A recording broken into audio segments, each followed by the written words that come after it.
Hey everyone, this is Nicky aka NickFish03. This is going to be a two-part video on how to fillet fish. The first part will be how to sharpen your fillet knife, and the second part will be how to fillet, in this case, bluegill. So if you already have a sharp fillet knife, go ahead and jump to part 2.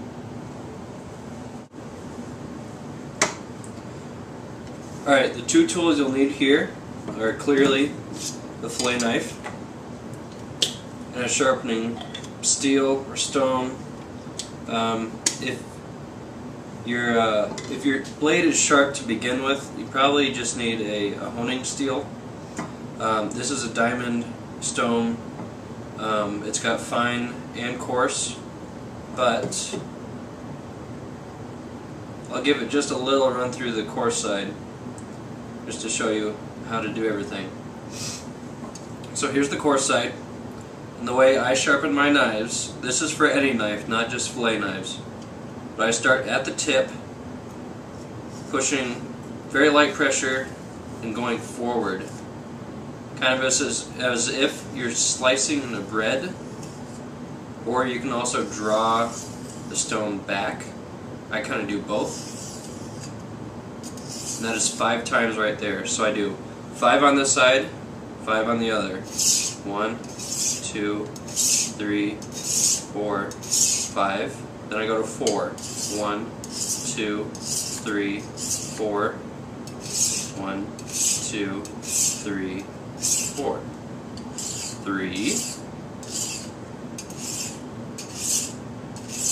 Keeping, for fillet knives, you want to keep the blade pretty flat. So we're going to go 2 now. 1, 1.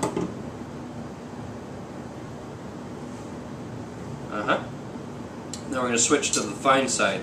I'll probably go through this process twice on the fine side just to really hone it. Got about 20 fish to go through. Now if you're going to be filleting a pike or a carp or some other sort of bony fish, especially carp and other rough fish, you'll probably want to have this handy and resharpen your blade through the filleting process.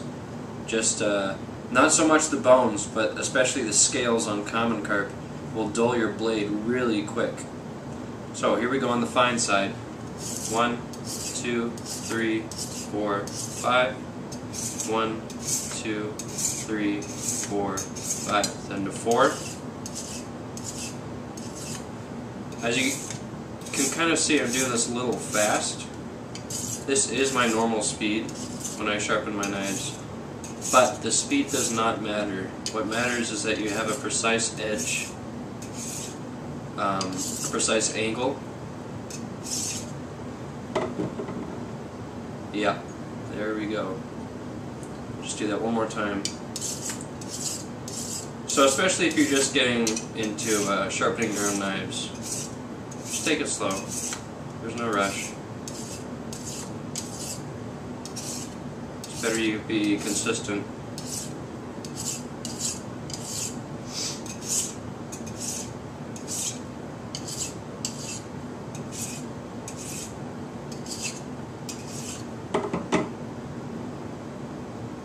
Now what I'm doing here with my thumb is I'm just dragging it.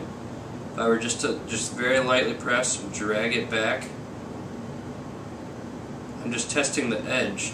And the way to get a feel for that is go to the store or go into your garage or your desk, find a razor blade for an X-Acto knife or one of those ones that you break off each time.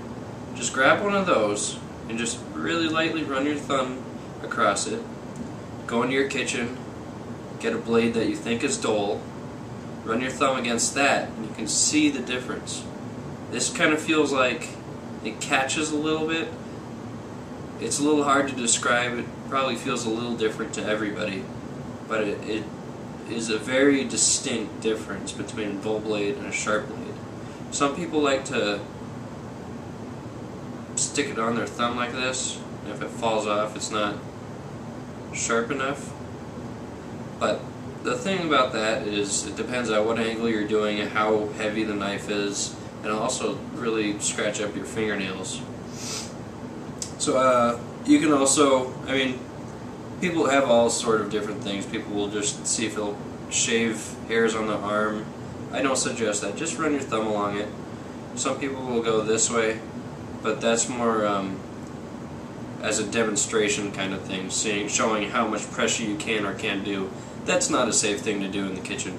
Just run your thumb across it, go along the whole blade, make sure that this is just as sharp as the tip. Sometimes you'll neglect the back end here, but that's pretty important. And that is how to sharpen your blade.